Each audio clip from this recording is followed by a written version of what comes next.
fear, anxiety, worry. What's gonna be? What's going to be? We have these questions, and it propels us to be afraid. And what is gonna be? Depending on what kind of leader we have running our country, depending on how we will live our personal lives, depending on things that are happening to us individually. We may have family circumstances that make us wonder what kind of what how am I going to live my life? Maybe we have financial setbacks, maybe we have challenges with the family, and different types of dynamics in our lives. What's going to be? We may constantly worry, and we may think, you know what, if I worry, then I'm going to think of different options and different solutions. But we have this amazing, amazing opportunity to tap into our inner selves and access the attribute of Avraham Avinu, our forefather, the ability not to worry, the ability not to be afraid, and the ability to trust Hashem no matter what. Each and every one of us have inherited this DNA from Avraham Avinu. And the only thing we need to do is tap into it and know that we have it. Just like a person who goes to the doctor, they are told, here, these are these antibiotics. You're going to get better in a few days. The person has hope, knowing that better days are yet to come. They're going to recover soon. And when we're given this knowledge that we have what it takes to believe and to know and to trust. But hey, we're living in unprecedented times, very uncertain times. How do you believe when every day everything is changing? Our circumstances are changing. Whether we're going to work or not, we're not sure. Whether school is open or not, we're not sure. And dynamics are constantly uncertain. So how do you tap into that when you're just not certain? I learned this incredible, powerful lesson. Recently, my family and I went apple picking. And it's the end of the season of apple picking. So we decided to go to this farm to pick apples, and we were all set to go, but the website said, there are few apples, but if you keep walking there, you'll find plenty of apples. Okay. We kept on calling the farm. They weren't picking up, so we weren't even sure if they're open. It was a big risk to take because it was a 2-hour drive. So it was a big risk, but we said, you know what, let's just do it. It's the end of the season. This is the only opportunity because it's probably going to start getting colder, and it's the last week this farm is open along with other places. So my kids wanted to go. My little one was very cranky in the car to the point that we had throw up happening. And it was definitely not an easy type of experience. However, I do want to say that 1 hour into the trip, we decided maybe not to go, or maybe we decided maybe to go to a different park just to have a picnic. And we had a choice to go or not to go because it was already very difficult, and my little one wasn't even sleeping in the car. So we decided to go anyway. So 2 hours later, we're there. We come in. There are no apples in sight. No apples. We're walking and walking and walking. No apples. Then we see a lake. We decide, why don't we eat next to the lake? So we're starting to eat. And then my older children decide to find around the lake some trees. And they look around, and they look around, and they look around, and they find apple trees at the end of the farm, like a few trees that had it. And they were so incredibly excited. And you can imagine this happening with children. And there was So many lessons that I learned from this experience, and it had to do with the Parshat Lech Lecha. It had to do with what we learned from Avraham Avinu. So I introspected, and there's three lessons that I learned. Lesson number one: we don't control the results. Here we are going apple picking, hoping to get, bags of apples, coming home. But when we got there, we knew that it's not going to happen. There are no apples. So to be aware that we don't control results in life. We don't know what will happen. And it doesn't mean that we are successful, that it was a successful and good trip because we got apples. It doesn't mean that. Our goal is to go on a family trip. Whether we get apples or not, that's not in our hands. So to know that whatever's not in your control, it's okay. Things are not in your control. Number two, we are travelers in this world. We are all travelers in this world. Hashem changes our life constantly, changes what He expects from us, changes what He wants from us. We have different changes in our lives constantly. So in this example, we were going to go apple picking or not, or going to the park or not, changing, our route, going back home, or just keep on going and just risk it. We don't know what's happening. So we're travelers. We're travelers in this world. We're going where Hashem puts us. And number three is we're not here to accomplish. We think that we do whatever that we do, we get credit for. Yes, we do. However, we are not here in this world to accomplish. It's not a successful trip if I get the apples. That doesn't mean I accomplished. And if I did, I didn't do it. Hashem did it. It's all in His hands. And I need to remember that. We need to remember that things that we accomplish, it's not because of us. It's because Hashem enabled it to happen. And we can keep these lessons in mind as we learn not to be afraid in this world, in this very uncertain world that we're living in. There's an amazing inspiration we can find from Az Yashir, the song of praise that the Jewish people sang while leaving Egypt when the sea split. And this is what is being sung. And the Jewish people walked on the dry path through the center of the sea. Now let's imagine this a little bit. Oceans are not created to have dry paths. It's not natural.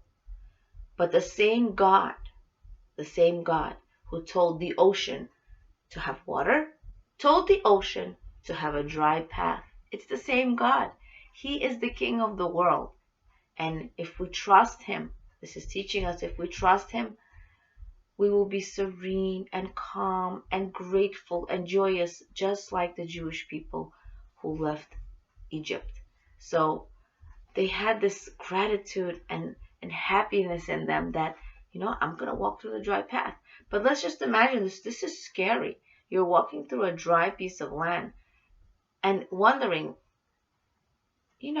oceans are not meant to have dry land. It could easily go back to being all water, but it was a big risk. It was a trust in God.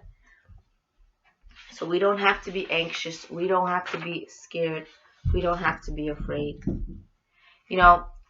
The world that we live in is steadily growing more crazy, more insane, and more corrupt every single minute. It's just beyond human comprehension. And you may bump into someone and they may tell you, did you hear this in the news? I can't wrap my head around it. How could this happen? How could these incidences happen? And you know what? It's good that a person can't wrap their brain around this. You know why? It shouldn't make sense. The corruption in the world, it shouldn't make sense. And a person who's going through these times, and we're all going through these times, we're all going through uncertain, difficult times, we can tell ourselves, just like the Jewish people did leaving Egypt, I can walk in my private little path amidst all the craziness and turbulence. I was created to travel in this world. Whatever happens is good. What nothing actually changed. My job is still the same. It is time to dive into more opportunities. It is time to bring more packages home. So this is an amazing affirmation you can say to yourself on a daily basis. You can say this to yourself when you're going through worry and anxiety. What are opportunities? Opportunities are challenges. I can dive into these opportunities. I can bring packages home. What are packages home? Your ultimate home is after 120 years. The packages are mitzvot. Mitzvot that you do in this world are opportunities of goodness that you get a chance to do and keep it forever. So what's gonna be? What's gonna be? Don't I have a job to worry? What's gonna be? I have to be prepared. I have to do my best, put my next best foot forward. What's gonna be? The truth is, what's gonna be is not my problem. It's not my job to worry. Hashem has infinite ways to solve problems. He didn't need my help creating the world, and he doesn't need my help in sustaining the world and maintaining it. He doesn't need my advice. My job is to walk down that path, putting one foot in front of the other, being unafraid, serene, and trusting in my Creator.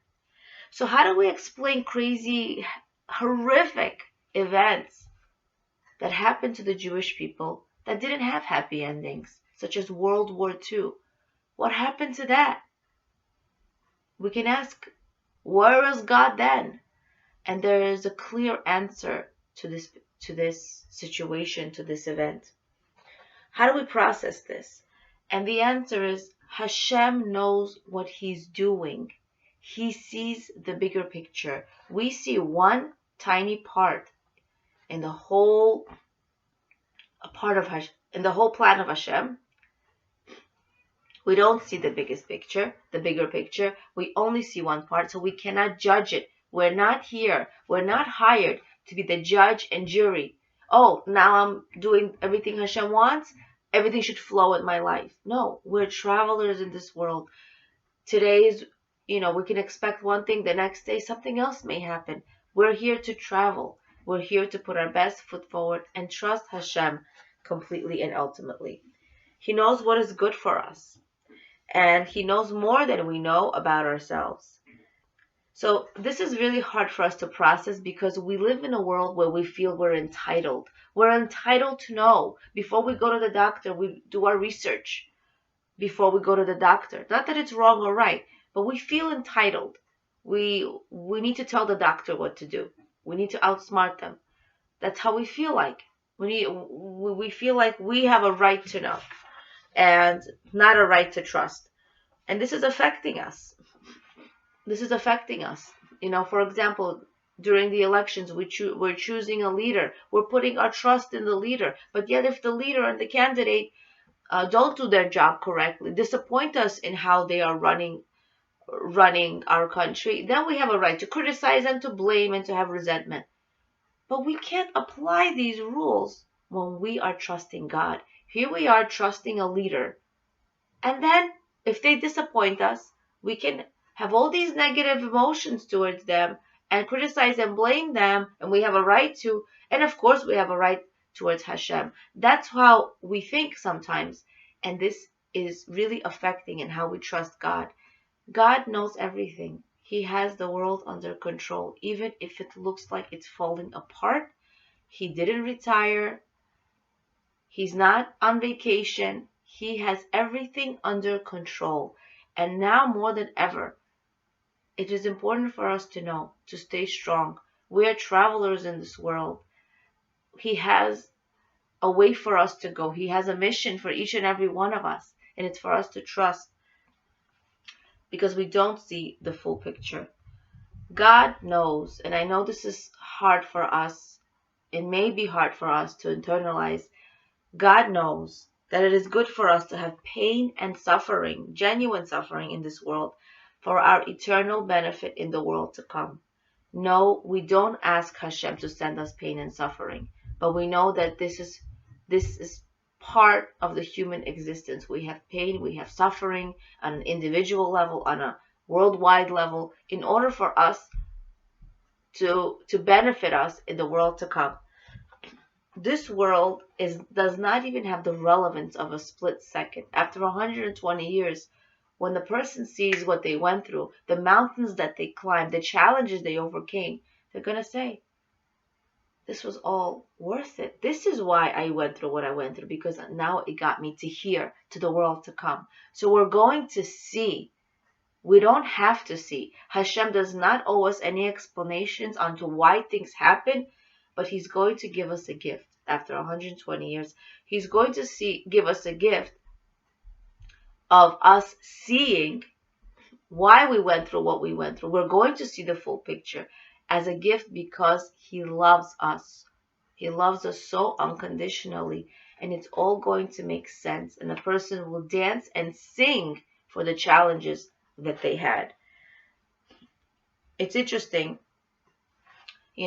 just reflect back on a challenge you had in your life when you thought it's not going to end, but then it did end. It did pass you by. And now you see the bigger picture. So it's just a little message to us that we will see the bigger picture in the end. And it's a way we can relate to it. We need to remind ourselves that all pain and all suffering is temporary in this world, and it will pass. It's interesting. During the plague of darkness, 4/5 of the Jewish people died. That means 1/5 of the Jewish people were in mourning, but yet they didn't stay victim. They didn't blame. They didn't criticize. They didn't have resentment. They got up and they moved on, because that is our strength. That's what we have internalized and inherited from Abraham Avinu.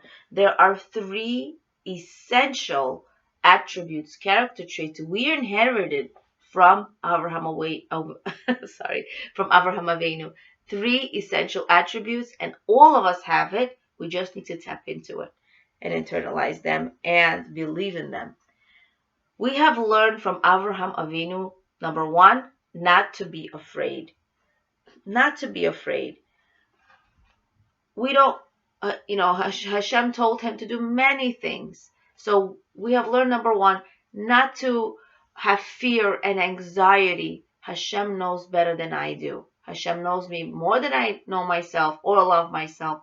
He knows what's in store for me, and it's only the best. To have complete trust from Hashem.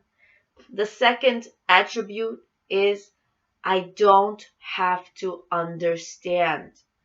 Abraham had a flourishing yeshiva in Haran, thousands of students. Yet Hashem came to him and said, leave, lech lecha, go, just leave everything. But then Hashem could have told Hashem, you're sending me mixed messages. Here I am, doing your will. I'm teaching Torah. I am bringing people closer to the truth.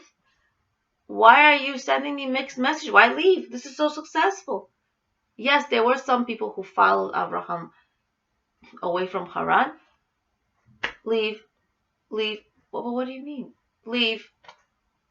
And this is what we have to internalize. I don't have to understand Hashem. If a person understands Hashem, then they can relate to God in a way where they could create another God. If we understand God, our Creator, in everything that He does, then we can outsmart Him, or God forbid, make another God. So we're not here to understand everything. You pull apart a phone, you could tell me from now until tomorrow how it works. I won't understand. And it's okay if I don't, as long as it works. As long as it works. So I was not hired to be the judge and jury, to understand everything that happens and to give a Hashem my approval. I'm not here to understand. I'm here to perform, to put my next best foot forward. We live in a world where I have to be an informed consumer. Tell me what I'm investing in. Tell me what it's all about.